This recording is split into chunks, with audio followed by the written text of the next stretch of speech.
नमस्कार मित्रांनो, राज्यातील खाजगी अनुदानित, विनाअनुदानित आणि स्वयंअर्थसहाय्यित शाळा आता शिक्षण विभागामार्फत या शाळांची चौकशी होणार आहे. आता चौकशी कोणत्या मुद्द्यावर होणार आहे?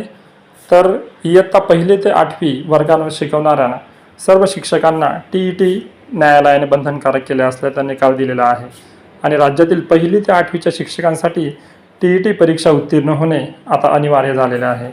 राज्यातील अनेक खाजगी शाळांमध्ये नियमांचे उल्लंघन होत असल्याची धक्कादायक माहिती समोर आली आहे आणि याच पार्श्वभूमीवर आता खाजगी विनाअनुदानित आणि स्वयंअर्थसहाय्यित शाळांमधील शिक्षकांच्या पात्रतेची कडक पडताळणी केली जाणार आहे.